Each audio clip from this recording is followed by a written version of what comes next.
everybody, and welcome to another edition of the Sports Exchange. My name is Scott Morganroth, the Motor City Madmouth, and I will say the Motor City Madmouth because my trademark is now official, and I'm glad to be able to talk about it with Steve Balestrieri, my Wednesday night co-host. How you doing, Steve?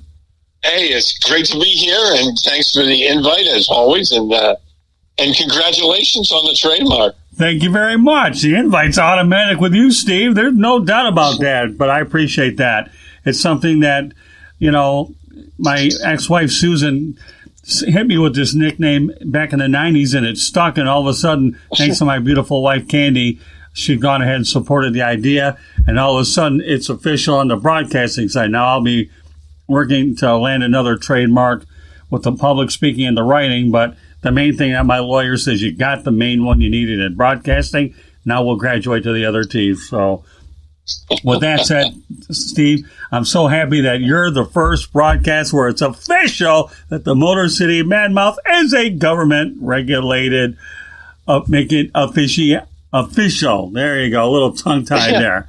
With that said, okay, for those listening to us for the first time, Steve, why don't you give everybody an overview of what you do?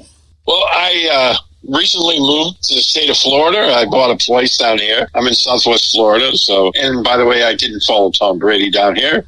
I've been covering the New England Patriots for the past about 10 years with PastFans.com.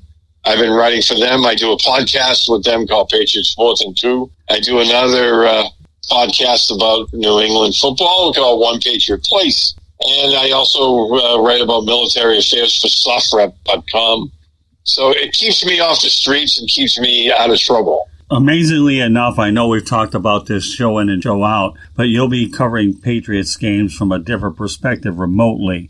So, you know, again, this is something we talk about every week because obviously we'll have newer listeners all the time. So why don't you tell me what that's like for you to do it remotely compared to you being there at every game, every practice, etc.? Well, training camp this year was very difficult because you're used to being there. You're used to watching the players, especially the young guys and the new faces that the team brought in. And because of the COVID-19 coronavirus that's, you know, the news everywhere, they really cut back on the amount of media that they were allowing in this summer. And so they let me know well ahead of time that I wouldn't be allowed in there this year. And, you know, when you're used to watching the players and reporting from there, doing shows right from, you know, outside the practice field, you know, where you're, you know, doing a question and answer type of thing. It was really difficult this year because now, you know, I was relying on some of my friends who are beat writers who are down there every day, and I'm having to read what they're putting out and then watch the videos that the team is releasing. It was much, much more difficult this summer than it's ever been before. Like I said, I've been doing this for, you know, the past 10 years down there. So it was hard, but it's the sign of the times. And it's what we're all going through right now. And I wasn't the only one that was cut out of the loop down there. You know, they limited, I believe, to like 30 people max. That's including photographers, beat writers, you know, video guys. It's usually at least double that. So, you know, it was a different summer for me this year. I was watching things from afar. Yeah, well, thankfully I have the resources between the Jacksonville Jaguars, the Detroit Lions, and the Miami Dolphins to feed you as much NFL information. Plus, I'm also getting media releases from the NFL. So I'm glad that I have the ability to feed you through Twitter, which, by the way, folks, is how I came in contact with Steve, is through Twitter. So you can meet a lot of good people on social media, and it's really a privilege for me to have Twitter as a way for us to become really good friends and now co-host. With that said, well, we'll talk about our first subject, which is right up I-75, and that's out in the Tampa area, Tampa Bay. And it looks like Josh Rosen has the 813 area code versus the 305 area code, and now he resides at the Tampa Bay Buccaneers. Not a bad move for Mr. Rosen, is it, Steve? No, I think it was a great move for him, and I think it was the smart move for him. I mean, he wasn't placed in the greatest position, in both of his first two seasons. I mean, he was on a really bad Arizona Cardinals team that didn't have any weapons around him. They kind of threw him into the mix. He wasn't ready for that. And then they drafted Kyler Murray. Now they've put better players around Kyler Murray, and they shipped him off to Miami. And last year, Miami, I mean, they were starting from scratch last year. As we all remember, the Dolphins, the first few weeks of the season, most everybody was predicting they were going to go 0-16. And again, Brian Flores, I really don't think he had a long-term plan of using Rosen. And with the team going through all that last season, especially early in the year, again, he wasn't put in a really good position. And now, Miami's moved on. They drafted Tua. So, once again, they drafted a guy right behind bringing him in. And Tua's obviously the future for the Dolphins. So they let him go. And I thought he went to a good place. He's going to an offensive-minded coach. He's getting to learn behind, arguably the greatest quarterback of all time in Tom Brady. And I think that's a great position to be in. Plus the fact Tampa is just absolutely loaded offensively, I think. Yeah, they sure. I don't think, Steve, you can really learn under anybody better than Bruce Arians. No, with Arians and, Brady, I think he's in a really good place now because Brady, he's only going to play 1 or 2 years max. Right. That's it. So, now there's no rush for Rosen to be thrown into the mix unless, something bad happens and, Brady gets hurt or whatever. But other than that, now he can take his time. He can get some comfort level in his offense. He can learn the offense, and he can start building his chemistry at practice with with some of the other players. And I think that's the best place for him. I think he's in a great place with Arians. Now we'll really get to see what he can do. At one point, Steve, wasn't Josh Rosen a player that the New England Patriots considered? Right. There was a lot of rumors that Josh McDaniels really liked Rosen, and the Patriots were looking at possibly moving up and drafting him. I don't know how true those rumors were, but we were hearing that, a couple of years ago when the draft came out, that, he was definitely on their radar. And there's always some truth in that. I know, like I said, McDaniels really liked him, and we all know that McDaniels usually gets what he wants if him and Bill agree on that. So, but again, they weren't in the position to be able to move up and draft him at that time. I mean, I forget how high up did he go? I'm trying to remember now. I'm drawing a blank, but he was like one of the top picks in the draft. Well, I believe, if I remember right, the Cardinals traded up to get him. I think it was a top 10 pick. I think he slid down, and then the Cardinals took him. I don't know. Yeah, I was thinking it was a top 10. I didn't think it was top 5, but I thought it was top 10. Well, that's all right. Yeah, I mean, I know that the Cardinals went ahead and picked him up there. I can find that out. It's not a big deal. But nevertheless, he was, I'm looking it up right now. He was drafted, actually, I was right, first round, 2018, pick number 10 by the Cardinals. There you go. Right there, my goodness.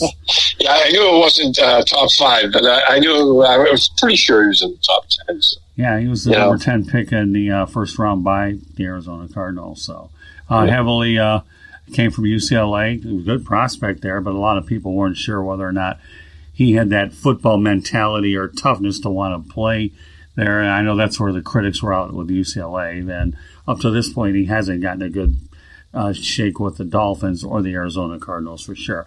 Now, I got to tell you, after this broadcast, No Limits will have we're going to be doing our No Limits program, and it'll be called Where Were You When? Okay, but I can guarantee you one question that will not be on there, okay, and that's the 1970 season. Little teaser, Steve? You bet. So let's go ahead and have some fun with this. Open The 1970 season opened with the Miami Dolphins at Harvard Stadium. And what's your story about Bob Gladue? Okay, Gladue, yes. Gladue, The Patriots and Dolphins are opening the regular season again this year. And they'll be playing in Foxborough Stadium up in Gillette. But, when the Patriots didn't have a home in 1970, the Dolphins opened the season there. And Bob Gladue was a local college football player, was well known in the area, and he was sitting in the stands before the game drinking beer with his buds. Like, a lot of us do. We go to the game, with our friends, and it's opening, weekend, and we're having a good time. We're eating a hot dog, we're drinking a couple of beers, and, enjoying the, late summer sun out there. And then the public address announcer said, if Bob Gladue is in the stands, please come down to field level and meet with one of the on-field attendants. So he looked at his friends. He walked down to the field level. Patriots signed him on the spot. And after drinking beer with his buds in the stands, he ran back the opening kickoff against the Dolphins. Well, the amazing... How's that for a weird story? That was. Now, I'm doing a little bit of research here, okay? And it looks like your head coach at the time was Clive Rush. Yes. How about that? My crack information, Clive Rush. So for all you folks that want to know where Bob Gladue came from, let's talk about Clive Rush, okay? Now, let's have a little fun with the analogy, okay, about what Steve and I represent. This is the fastest 60 minutes in sports broadcasting. So here we are going to run through that. That 1970 Patriots team, yeah. I think they were 2-12 that year. They were 2-12, absolutely. And they had picked up Joe Cap. He had just taken the Minnesota Vikings the year before, and then he had a great year with Minnesota, and then he had a falling out over pay. And he left, and the Patriots signed him. And he had one of the worst seasons any starting quarterback I can remember. He threw 3 touchdowns and 17 interceptions. And I honestly believe, I know they went 1-15 one year. I think that 1970 team was the worst Patriots team I had ever seen. Well, now get this, however, okay? By the way, they beat the Dolphins on opening day. Well, that's it. I don't know how, but they beat the Dolphins. Well, they always say a blind squirrel finds an acorn. Indeed, they did. But that was the last season that they were known as the Boston Patriots. That's correct. In 1971, they finally got a home, right, and they moved to Safer Stadium, which is basically was located where the parking lot of the new stadium is today. In fact, that score you're referring to, opening day was September the 20th against the Dolphins. They won 27-14. They were 1-0. My goodness, over 500. And then they lost the next 9. Yeah, and then their next win was in Week 11 against the Buffalo Bills when they won 14-10, then lost 3 in a row. So go figure. That was a terrible football team. Yeah, they were the Boston Patriots. All right. Well, you know what, folks? Now we know Clive Rush, and we know about the Boston Patriots. My goodness. Aren't we making progress since we have a New England guy on the end of the line? Okay, we'll stick to Harvard, and we'll talk about Ryan Fitzpatrick, who was a Harvard quarterback playing for the Miami Dolphins, a team for which we just spoke about. How things come full circle. It's amazing, isn't it? Yeah, Ryan Fitzpatrick played at Harvard. Played in that same old stadium. I mean, I watched the game in that 1970 season, and like I said, I thought they were terrible. But Fitzpatrick was a very popular guy when he played at Harvard. He's a really smart dude. I guess as you have to be going to Harvard. But, he's had a long career in the NFL, and even, he is the streaky, and you and I were talking about this afternoon. Right. He is the streakiest guy I think I've ever watched. I mean, he can go from being absolutely horrible early in the game to just lighten it up or the opposite. And, he's made a long career for himself. I think he's found a nice home in Miami. I think the job is his, at least the first half of the season. I don't think they're going to rush Tua into the starting role. I really don't. I think they're going to let Fitzpatrick play.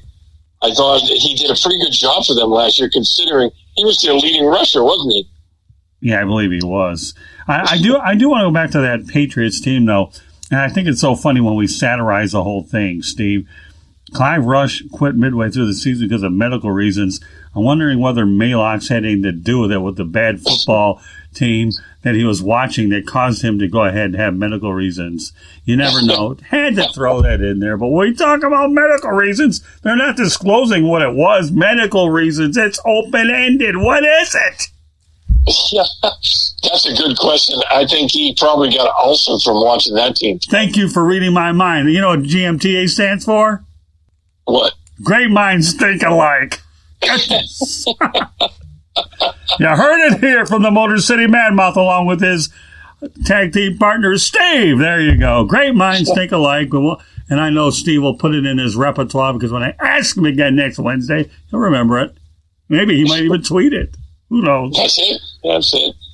So back to Fitzpatrick. You're right. I think he'll hold on to the job for a while. Why would you rush Tua if you can help it anyways? I mean, let's face the reality. You got a cagey veteran. When he's on, he's on. When he's off, he's off. But by then, Tua will have the football and then go from there. Yeah, and they're surrounding their team with some good young players. They brought in some established veterans. I think, you and I talked about this a while back. I think Brian Flores is building a really good team down there, and eventually once Tua does take over, then we'll see how far they can go. But you look at where they were at the beginning of last season and where they're at right now, and I know Vegas puts the over and under at about 6 wins this year. I think they might be better than that. I think they're going to be much better than that, actually. I know Peter King picked them to actually win the division on his show. Yeah, I'm not really sure exactly where, they would go. The problem that we've had, and we and I have talked about this a lot, you don't have the benefit of a preseason either. So that really, you don't have the ability to gauge anything. So, I'm looking at the Dolphins practice squad. And as I look back at it, you know what? I was right. Their third quarterback is Jake Rudock, former Michigan Wolverine. So I think that the quarterback position is they're in capable hands if you have to go to Jake Rudock. He's been in and off the Dolphins roster the last couple of years anyways. He was with the Detroit Lions before landing with Miami. So, the biggest thing the Dolphins have to do is, you said that they have a new starting offensive line. Why don't you go ahead and elaborate on that, Steve? Yeah, their offensive line was poor last year. They've made wholesale changes there. They have 4 new starters on their offensive line. So, they've made some changes there. I think they're going to be better. And if they can protect Fitzpatrick better, and they really need to get the running game going. I mean, like we mentioned earlier, Fitzpatrick was their leading ground gainer last year. I think it was only like 234 yards. And a lot of those were because he was running for his life. Well, now they brought in Jordan Howard and Matt Breida and, with these, new faces on there, it might take them a little while to gel. I was talking with one of the former Patriots yesterday that was on all 3 Super Bowl winning teams in the first 3 that they won. And, we were talking about, this whole coronavirus thing and how difficult it is for the coaches. And he was like, it's even more difficult when you're putting together a new team. If you have guys that have played together, say your offensive line, and they've been together for a couple of seasons, it won't take them long to get back into that, where they're all playing together. When you have these new guys, that's where preseason really comes into play because they get used to each other. They get used to the signals and they're jiving together as a unit. And, he was saying, I wouldn't worry about what I see on the field from anybody the first couple of weeks of the season because, none of these teams have had that. They haven't had OTAs in the spring, right. mini camps and, joint practices and preseason games. They haven't had any of that. Right. And, so it's going to be difficult. But, yeah, Miami, they're going with Austin Jackson at left tackle. Eric Flowers is looking to, restart his career down there. They picked up Ted Karras, who I really like from the Patriots, going to be their center.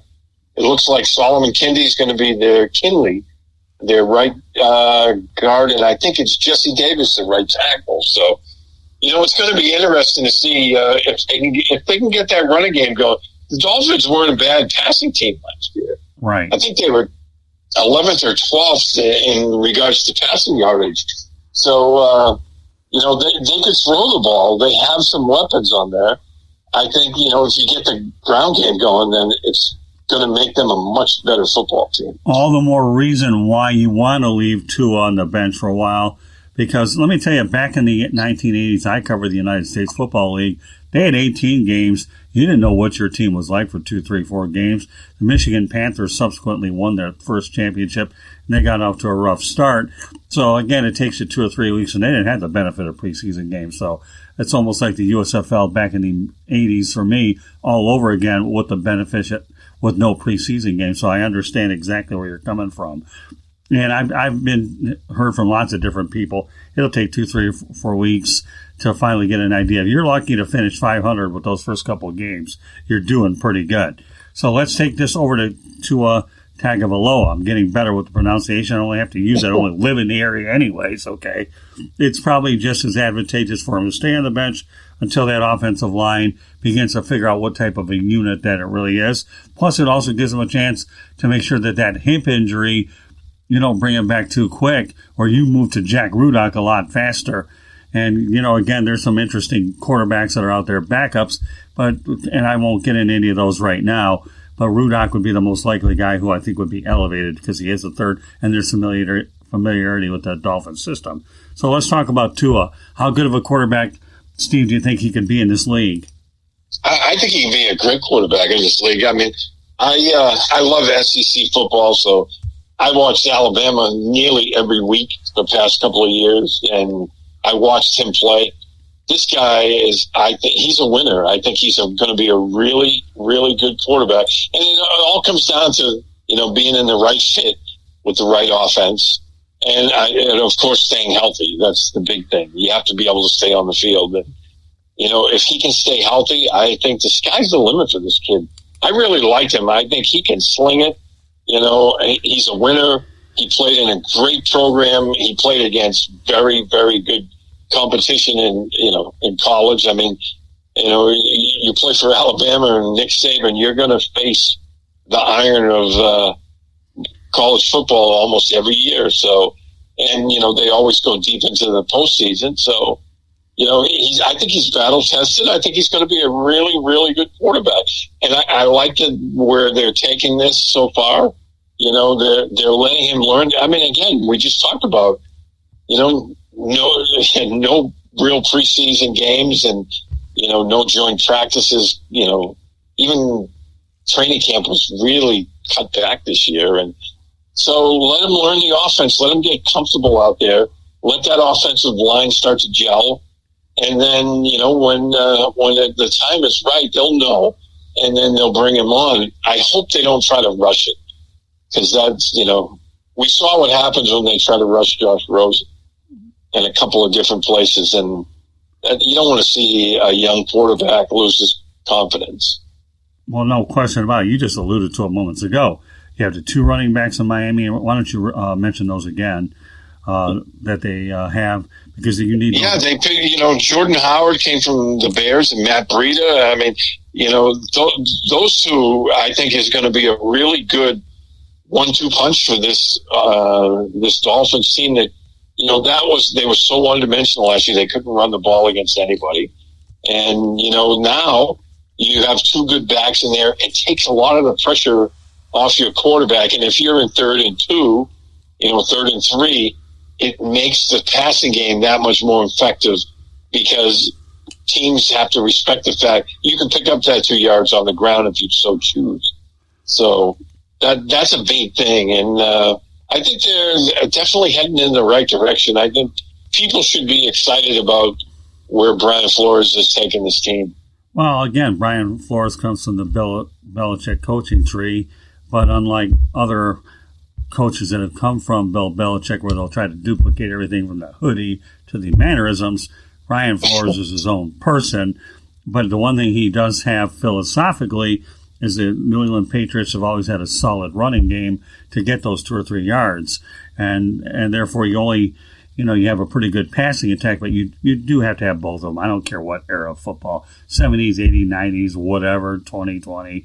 2040, who knows where I'll be then anyways, but you need a good balanced attack no matter whenever you're playing football. This isn't the NBA, okay, where you can go out there and play physical basketball and all of a sudden they play patty cake, bakers, man, and everybody's nice to each other. This is the NFL where you do get physical and it's okay to do it, okay. But again, at least Brian Flores has a lot of the Patriot philosophy, and to think the Miami Dolphins, everybody's talking about tanking for Tua, go 0-16. Well, by the way, Tua only slid to the 5th pick, and they got 5 wins out of it. So for all you folks that are looking for a lottery number, not that I'm great with them anyways, pick 5s are wild. Okay, 5, and then whatever, you get the drill out there. We don't give lottery advice. I don't know if I use get point spreads either, but the one guy that's manning the offense is a guy who's all too familiar, one of the more well-known offensive coordinators, Chan Gailey. I think that was a fine addition for the Miami Dolphins, wasn't it, Steve? Yeah, and again, I thought, the Patriots' offensive system is very, very intricate. And even Cam Newton, when he came there this year, he talked about it's like studying calculus. I mean, that's how detailed they get.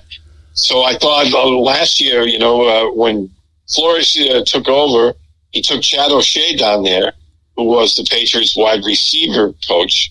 And I think part of the reason they struggled a little bit, especially early in the season, was that the younger players were having a hard time picking up the offense. And so Flores decided, they needed to simplify things to make it easier because they were going through a youth movement. And as we see, they made wholesale changes this year. They brought in Chan Gailey. He's more of a run-oriented guy. He's been very successful in this in his NFL career.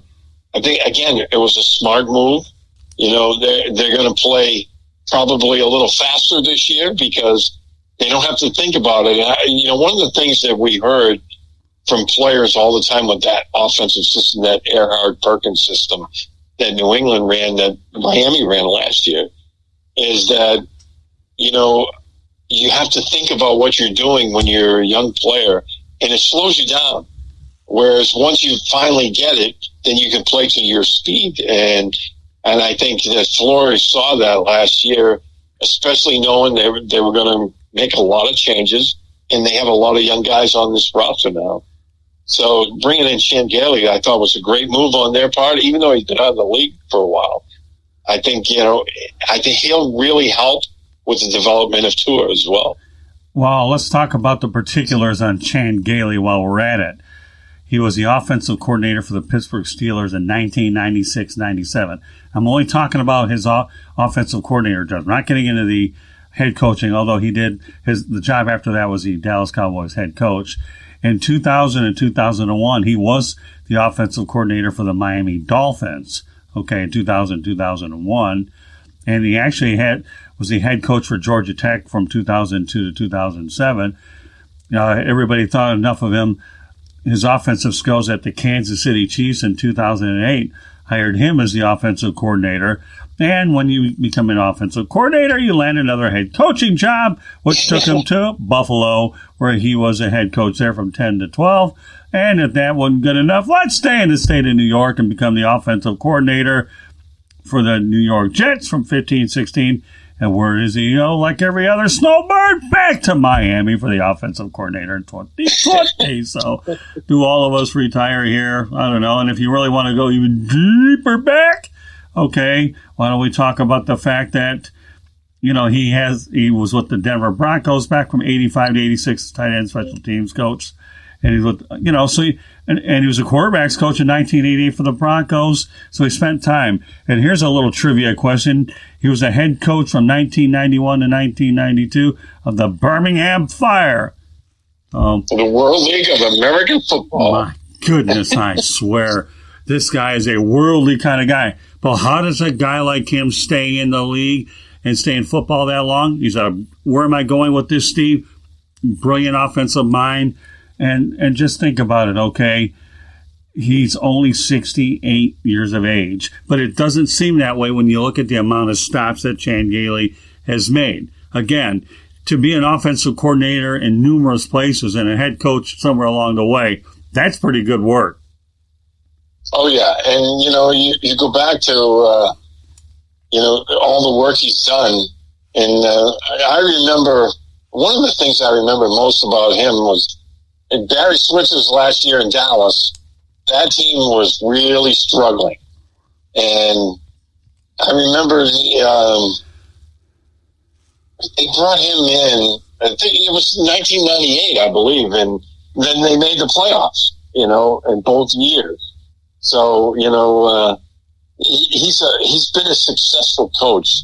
And like I said, I think it's a really smart move on Flores' part in the Dolphins. I think he can relate to these players, especially your young quarterback. I think it's a smart move. I think he's going to do really well with these guys. And I know that, I believe when he worked with the Jets, wasn't Fitzpatrick there at that time? I think in that last season. I'm pretty sure that he was. Well, here's an intangible fact that I want to make sure that our audience understands. Okay, when we talk about all his interesting stops and good stops, the one that really, Steve, intrigues me the most is being the head coach at Georgia Tech from 2002 to 2007. Why do I say that?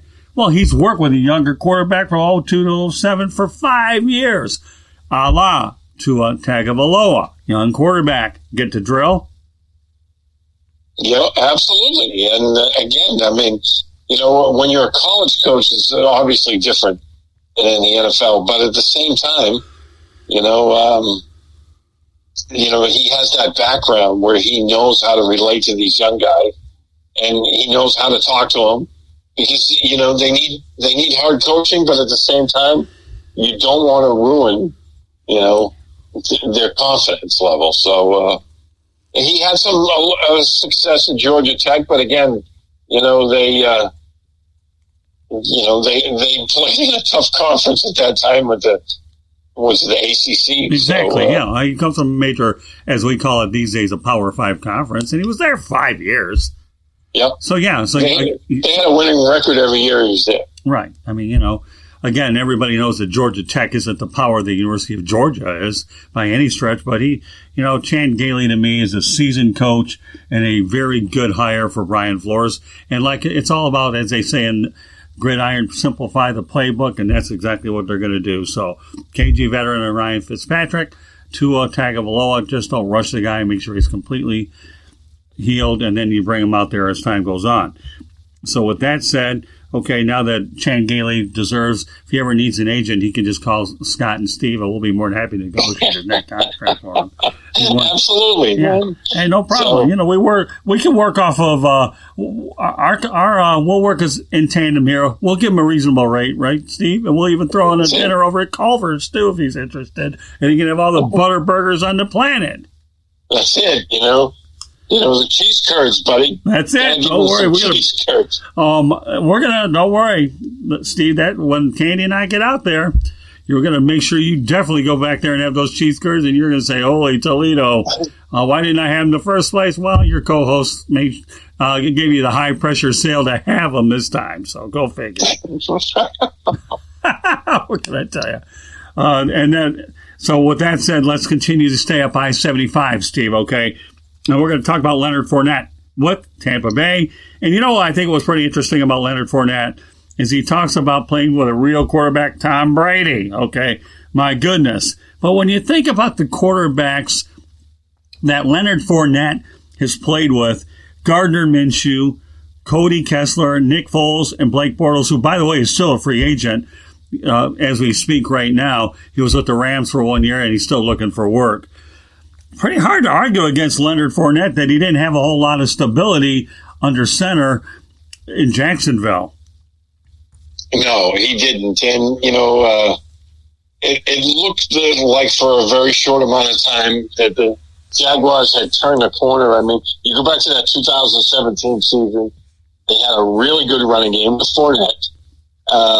They had a tremendous defense, and Bortles was playing within himself. And, they got to that AFC Championship game against New England up in Foxborough, and they were up by 10 points in the fourth quarter.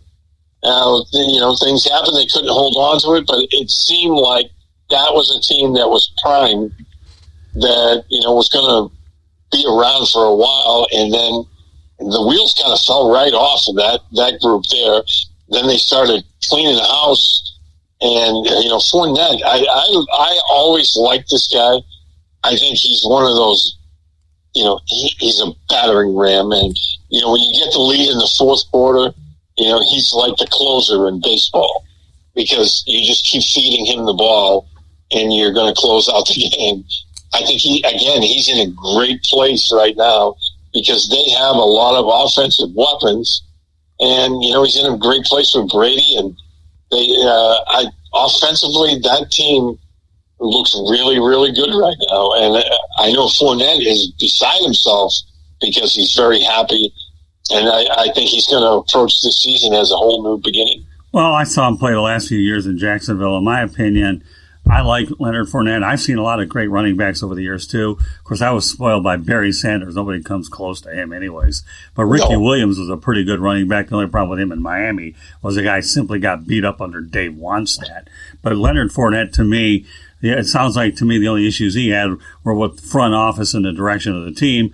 And when you look at where the Jaguars are projected, he's probably thinking, boy, I'll tell you what, I couldn't get down I-75 fast enough to make that trip, that's for sure. But, yeah, he's definitely in a much better situation. I don't think there's any question that it won't take him long, but he's the number one running option for the Tampa Bay Bucks. I mean, I can't think of any. I know they have Ronald Jones back there, but forget it. Leonard Fournette. Yeah, well, Arians is saying all the right things because he's saying, well, they just brought in Fournette, so Ronald Jones is going to be the starter, and LaShawn McCoy is second on the depth chart, and Fournette will have to earn his reps, but I don't think it's going to be very long before he becomes the guy. And that's the big thing is, he always faced the stacked box, and teams would fill the box when he played against Jacksonville because, honestly, they weren't afraid of Bortles. So, now that he's in Tampa, they have so many weapons in the passing game, teams can't do that. And I think he's going to have a really good year. I really think he's going to, rejuvenate himself up there. And, I think that pirate ship will be firing a lot of cannons this year. No question. Well, I mean, think about Blake Bortles. Reminds me of Mark Sanchez. All he was just a game manager. It was a good defense behind him. And I'd say game manager is exactly what it is. But, I got to remember, sadly, about part of it is Blake Bortles has a couple of playoff wins. How many great quarterbacks don't have playoff wins? That's another story. And that leads me to my next point. Matthew Stafford returning to the Detroit Lions. Matt Patricia, Bob Quinn are putting their eggs in the Stafford basket, and they should. Matthew Stafford has yet to win in the postseason, but he's the best quarterback the Lions have had since Bobby Lane. And when we talk about that thing, where were you when, coming up on No Limits, okay, I wasn't alive when Bobby Lane was playing quarterback, and Matthew Stafford's the best thing they've had him. But what are your thoughts about the fact that Stafford wins 3 games last year, the Lions didn't win any when he went down with it due to injuries? I love Matthew Stafford. I don't care what the critics say about him. Well, last year, you look at his stat numbers prior to him being injured, and he was having the best season of his career, I think, by far. I don't even think that's a an issue with anybody. His quarterback rating was really high. I thought he was having a great year, and then he got hurt. Now that he's everything I've read about him, he had a really good summer. He's healthy. And what we're reading about through training camp, he was lighting it up. Kenny Golladay, Danny Amendola, Marvin Jones. They said he was like spot on in every practice, and that's a really good sign for them, because they drafted a kid last year that I really liked. Didn't have a great rookie season, but, a good tight end is a quarterback's best friend. He's always your safety valve. And T.J. Hawkinson, I think, is going to be a really big target for them this year. But when you talk about Matthew Stafford, okay, let's look at the numbers. He was in 8 games last year, and he had 2,499 yards, 19 touchdowns versus 5 interceptions. You take that out of the lineup, you got a big problem. You really do. Right, and you figure he only played half a year, so if you double those stats, I mean, look at the kind of year he was having. Well, they were 3-4-1 when he was in there, and then, of course, they never won a game the rest of the year. Doesn't take it. And he has 41,025 yards going into the 2020 campaign. So T.J. Hawkinson, Kenny Golladay, and I'll mention a couple running backs later on in the broadcast, but I think he's poised for a comeback year. It's about keeping him on his feet, not his backside, okay?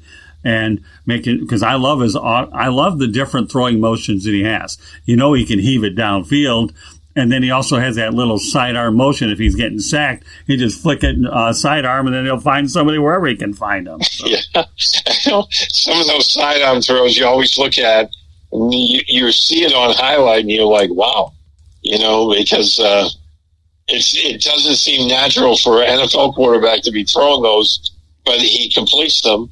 And, I think he's just been saddled with a team that they haven't put a good team around him, much like Barry Sanders when he was with Detroit. Right. And I think last year, even though they were 3-4-1 when he was in the lineup, I think it had more to do with that defense than it had to do with him.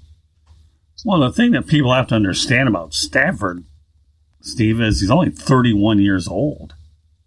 That's it. 31 years old. Turned 31 February 7th of 88. Okay, so when you think about it, how many more yards are you going to get? Get him a playoff win, at least get off his back, for crying out loud. But when you look at 256 touchdowns versus 134 interceptions in his career, this guy's a pretty good quarterback. Like you said, give him a few horses. Well, I agree. T.J. Hawkinson got hurt. Kenny Galladay's a great receiver. And I think, again, and the big thing we have to understand, Matt Patricia and Bob Quinn, who you're all too familiar with in New England, this is a make-or-break year for them. Okay, they let Jim Caldwell go because 9-7 was not acceptable. And meanwhile, what have they done? Regress. The last Lions coach that had a winning record prior to Jim Caldwell was a guy by the name of Joe Schmidt back in the 70s. And when you think about the Lions, okay, when you have a full-time coach that can't get hired, if you can't win in Detroit, you're not getting a head coaching job anywhere. And the only one that may have sniffed an interview was Jim Schwartz. He hasn't landed, but life hasn't been bad for him with a Super Bowl ring in Philadelphia. Yeah. Dick Duran was an interim coach who landed in Buffalo, but that was interim. Okay, so, I'm pulling out these numbers to realize that if Matt Patricia doesn't win in Detroit, he ain't getting a full-time job anywhere. So him and Bob Quinn are unquestionably under fire, and this is a make-or-break year. I don't know whether 8-8 keeps their job or not. I think the Lions have to win 9 or 10 games for those guys to be employed at this time a year from now. Tell me whether you agree or disagree on that. Well, I think it all comes down to how, you could be an 8-8 team and things could be really looking up. Or you could be an 8-8 team and just kind of treading water. You know what I mean? There's sometimes you see some 8-8 teams and they could easily be a 12-4 team with a couple of breaks going their way. So, but I agree with you. I think they're definitely on the hot seat. And again, what I mentioned earlier, they really need to fix that defense. That's, to me, the big weakness on that team. And, they brought in some players. We'll see how it all works out. But Patricia needs to fix that defense. I think the offense is going to be fine. Stafford looks to be healthy. They have some weapons in the passing game. They have Kerryon Johnson. They drafted DeAndre Swift, who I think is going to be good. So I think the offense is going to be fine. And you mentioned, he needs better protection, obviously. But, I didn't feel like their horrible record last year had to do so much with their offense as it did their defense. And, that's where it's going to make or break this season for them. And if their defense turns the corner, they might be able to contest for the division. They'll at least contest for a wild card. Yeah, but you were up in New England. Matt Patricia was the defensive coordinator. Why has the defense been so poor here? And was it even decent under Matt Patricia up in New England? There's nobody more qualified to answer that question than you. Well, they always gave up a ton of yardage under Patricia. But they, one of the hallmarks of Belichick is they would tighten things up once they get inside the red zone. So they never gave up a real, they might be 20th or 23rd in terms of yardage defensively, but they'd be in the top 10, when it comes to points allowed. So they would get stingy there. I think that, Patricia took what he did in New England and tried to replicate it. And I think you can't do that. I mean, you can stick with the system, but you have to adapt it to the players that you have. Right. And, that's the one thing that Belichick always does.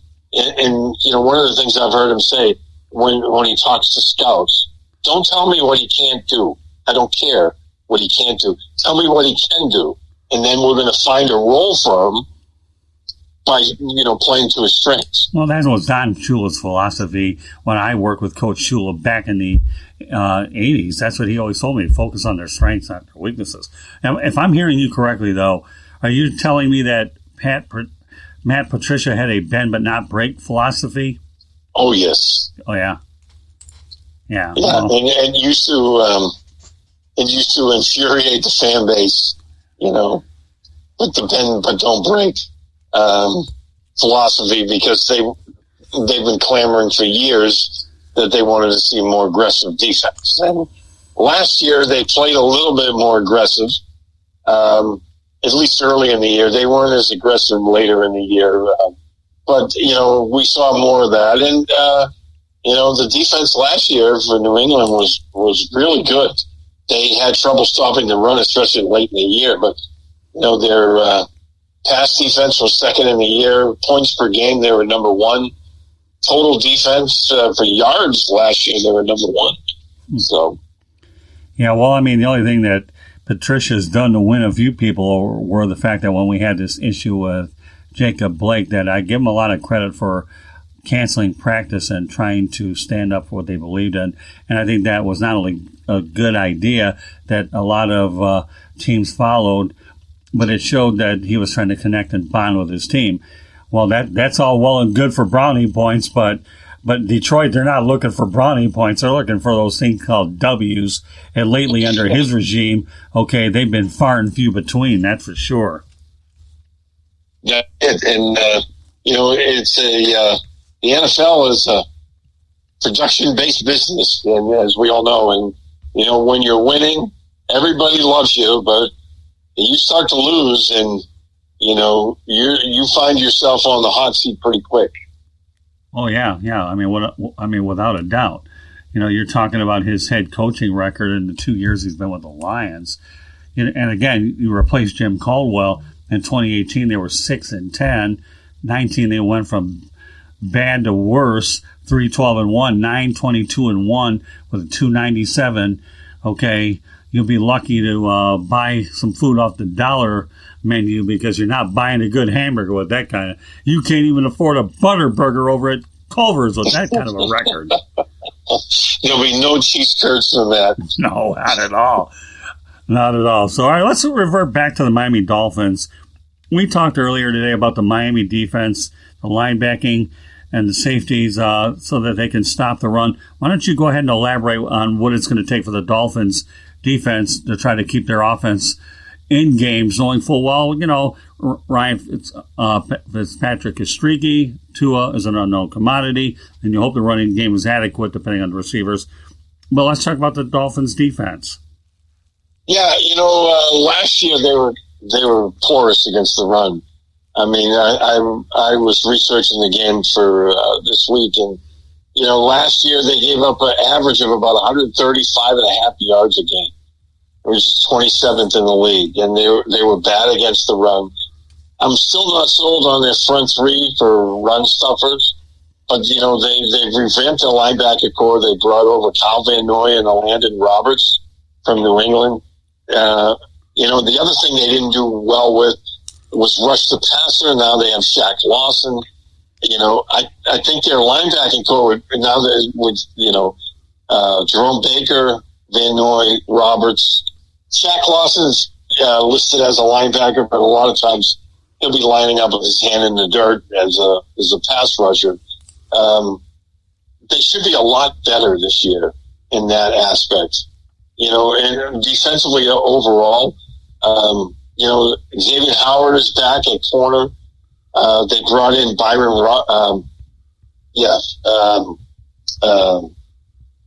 What's his name? Byron Jones? Excuse me. That's okay. From the Cowboys, right? And then they one of their first round draft picks. They picked up the kid from Auburn, and I know I'm going to butcher his name, Noah Benogwe, I think it is. Everybody butchers those names. Don't worry about it. So that's okay. He's a first-round draft pick.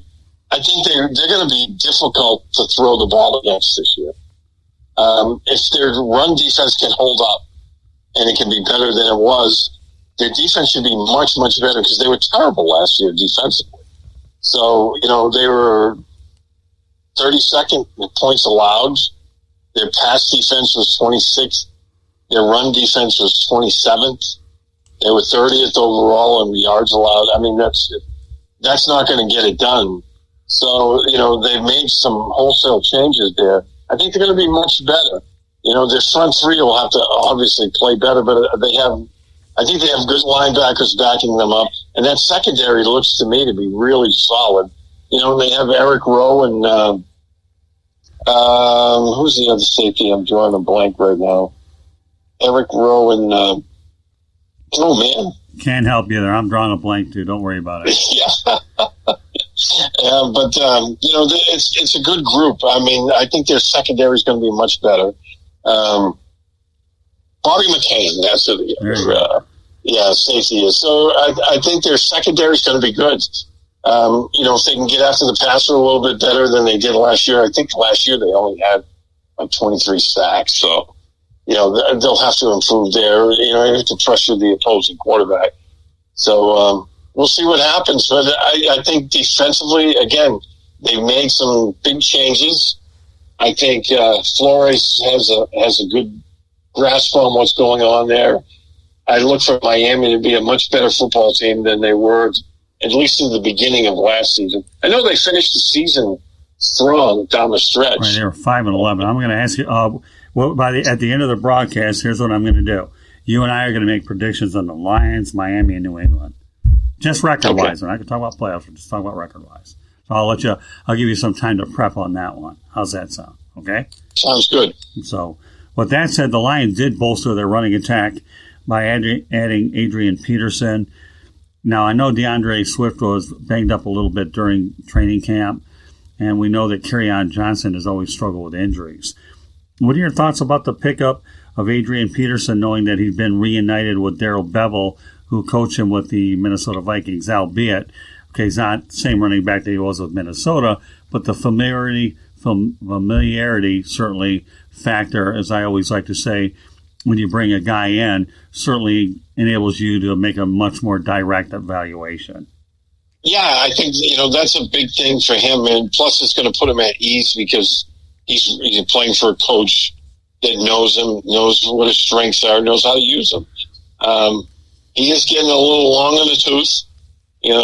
He's, like you said, he's not the player he once was, but there's no reason why he can't continue to extend his career if they use him sparingly and, they're not wearing him out early in the season. If he's playing about 20, 25 snaps a game, there's no reason why he can't be a really solid addition. Well, he only needs 1,053 yards to surpass Barry Sanders. Okay, so if he's going to get those yards, I don't know whether he gets them in a Lions uniform or not. But let's talk about the history of Lions running backs coming from the University of Oklahoma. We're going to have a little bit of fun with this thing, okay? This is where these gray hairs kind of come into play a little bit. They had a Heisman Trophy winner by the name of Steve Owens out of Oklahoma. Owens didn't last long, I think like 1 or 2 years, and that was about it, but he did gain 1,000 yards. Never heard of a guy by the name of Billy Sims. Of course, nowadays Billy's known for his barbecues, but he ended up barbecuing defenses when he played before the Metrodome, got the best of him, and he tore his knee up. And once upon a time, Billy Sims was such a shrewd businessman, he signed 2 contracts, one with the Houston Gamblers and one with the Detroit Lions. Safe to say, you can't be married to 2 teams, although we're not going to get into the other part of things where you get married to 2 because then you're getting into a legal situation, which gets ugly. But whatever the case may be, now you have another Oklahoma back with Adrian Peterson. Of course, Barry Sanders came from Oklahoma State. So there's a little bit of an Oklahoma history. I'm sure there's other ones, but those are the 3 that stood out that have high pedigrees. But let's focus. When you look at Billy Sims, you remember Billy Sims a while back, don't you? Oh, yeah. I remember Steve Owens. Yeah, do you? Yeah. Pretty good running back. He was a great college running back. And yeah. I believe, like you said, he had a 1,000-yard season. And didn't he get hurt as well? Didn't he tear up a knee? Yeah, he did. I mean, back in the day, you didn't have modern medicine. When you got a knee injury back then, you were meat. Yeah. Yeah, Steve Owens. They slice you wide open. Oh, yeah, none of this arthroscopic stuff today. Oh, yeah. In fact, let me go over the particulars with Steve Owens. Okay. Yeah, his NFL stats here. He He played 2 seasons with the Lions. Well, actually, as a player, he was with the Lions from 1970 to 74. Won Pro Bowl in 1971, and he rushed for 2,451 yards, 3.9 yards carry with 20 touchdowns. And when you talk about his professional career, okay, he was the 19th overall pick in the 1970 draft, and he played for the Lions for 5 seasons. He struggled with injuries, but in his rookie year, he had a severely separated shoulder that kept him out of the season's first half. But when healthy, Owens rushed for 1,035 yards in 1971, becoming the first back in the history of the Lions franchise to run for more than 1,000 yards in a single season, was selected to the Pro Bowl. And you know who the actual quarterback, I believe Greg Landry was on that team, the quarterback for the Lions. Wow, that's going way back with Landry, yeah. And if I'm going to go back to Lions football back in the 1970s, now this is something I'd prefer not to remember, but since we're talking Lions football in the 70s and you went ahead and made your New England example, okay, I was actually at a game where Chuck Hughes, remember Chuck Hughes at all? I remember the name. I'm drawing a blank on it. Well, you won't draw a blank when I tell you this one. Okay, Chuck Hughes. I was at the only game in NFL history where a man died on the field. Chuck Hughes died of a heart attack on October 24th, 1971, due to a heart attack. And, yes, against the Bears. Yeah, correct. And I remember the game well. And I was, at that time, I was only 8 years of age, but Dick Butkus, and I remember this, some things you remember, that was the first major death that I ever dealt with, and let alone at Tiger Stadium, and the only one that's ever happened. But Dick Butkus went over to the officials and said, you know what, this was a non-contact play. Duh, the guy had a heart attack, though most people didn't know it. And he died on the field and was pronounced dead. So I was actually at that game, and it was just unbelievable. It really was. And believe it or not, the when you think about Chuck Hughes, he played for the Philadelphia Eagles from 1967 to 69, and then he played for the Lions from 70 to 71, and that's safe to say he never went ahead and played after that for all the wrong reasons. So, but the reason why I bring these 70s things up, and when people understand when they listen to this broadcast with you and I, Steve, they realize not only do we know what's going on today, but you and I have a great history of the game of football. Bringing back your initial example off the top of the broadcast, when you talk about the 1970 season with the Dolphins and the Boston Patriots and Bob Gladdow, and now we're going back to Lions football in the 70s. So I don't care what era of football that you're in, we have to understand the game for whatever it's worth, the history, and appreciate what it really stands for. And absolutely. It was funny because a couple of years ago, before one of the Patriots' Super Bowl appearances against the New York Giants, I was a guest on a Giants podcast, and so the guys there, they were joking with me. It was all good natured stuff, but they were twisting it a little bit, and then they were asking me, "Oh well, you must hate the Giants," and I was like, "No, actually, I don't. I don't root for them when they play New England because that's my team, but." Growing up, when I did, there was the AFL and the NFL. Right. And the Patriots played in the AFL, and their games, when they were televised, would be on NBC. And the NFL was, CBS back in the day, and Boston didn't have an NFL team, so we would get all the Giants games.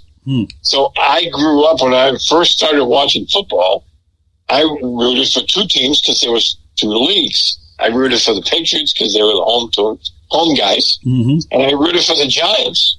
And so these guys started cracking on me. They were like, "Oh, stop! Yeah, you didn't root for no Giants." And I said, "I can name more Giants from the 1967 season when I first really started watching football." I said, "Then you guys can." And so I put them on the spot, and they couldn't name anybody other than Fran Tarkenton. And I said my favorite player when I was a little kid was Homer Jones. It was a speedster out of Texas Tech, played for the Giants. His 1967 season was pretty amazing. He had 1,200 yards. He averaged almost 25 yards per reception. And that was in the dead ball era, 3 yards in a cloud of dust. And right. Yeah. So we were talking about that, and I cracked up those guys because I was like, hey, it's all about the history.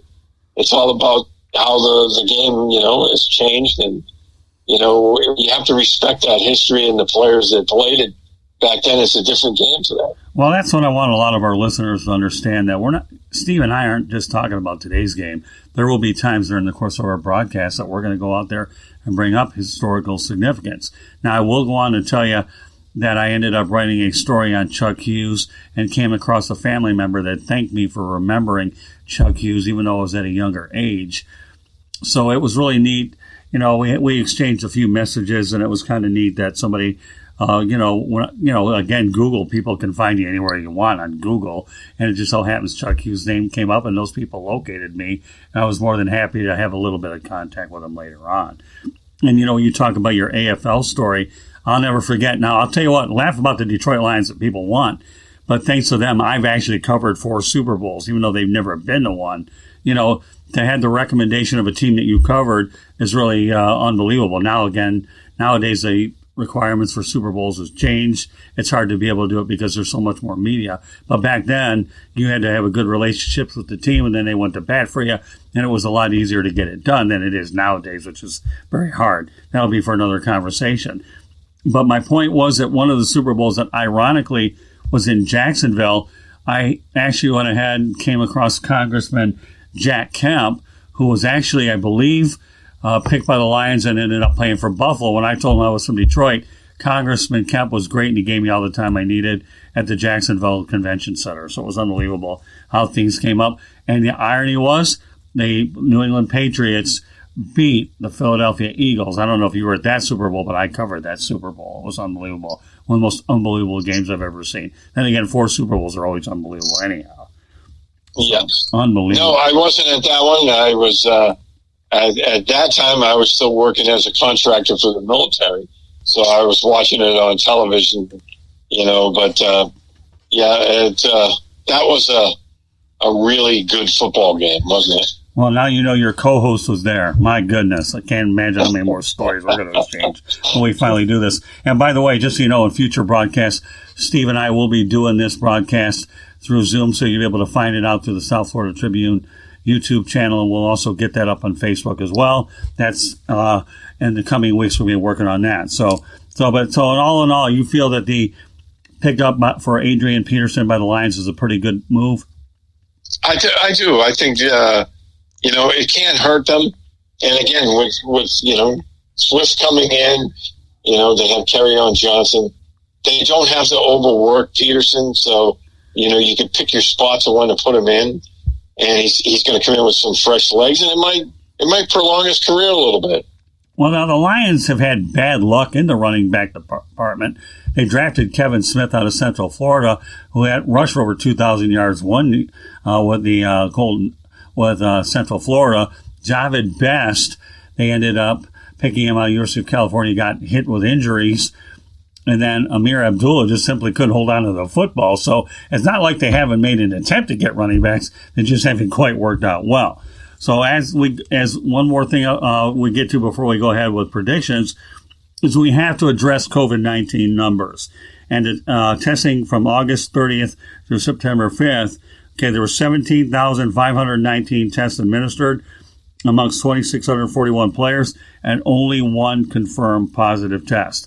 I don't know about you, Steve, but I'm pretty amazed at that. Yeah, I think, and again, I think we mentioned this before. I don't usually tip my hat to the NFL, but I think they've done a great job this summer. They were sailing in uncharted waters. They had to come up with new protocols and how to protect the people, not only the players, but the front office personnel and the coaches. And I think they've done a really solid job of that. I mean, you look at the numbers of the tests they're doing, and the very, very minuscule amount of guys that are contracting the disease. I think you have to say they're doing the right thing, and they're protecting their people. And eventually, it's going to come down to, this way here, we're not going to miss any football games this fall. Well, the early returns look good. I'll be curious to see how it plays out. Now, if you're a fantasy football owner, your teams are upside down because the practice squad's not only the 10, but they have another 6 for veterans as well. So some of the quarterbacks like Josh McCown, if you're Josh McCown and you can get paid $12,000 a week to stay home and do virtual, that's a great job if you can get it. I don't know if that ranks with Bobby Bonilla, but that's a good contract. So you have a lot of veterans on the practice taxi squad, whatever that'll be for another conversation. So if you're a fantasy football game, pretty weird year, like everything else has been weird to begin with. So with that said, okay, let's go ahead and wrap up this broadcast with some predictions. All right, Steve, I'm going to ask you to give me a prediction. What is the Detroit Lions' one-loss record? I think they're going to be 8-8 this year. Okay. Miami Dolphins. I think the Dolphins are going to be on the cusp of a winning season. I see them being 9-7.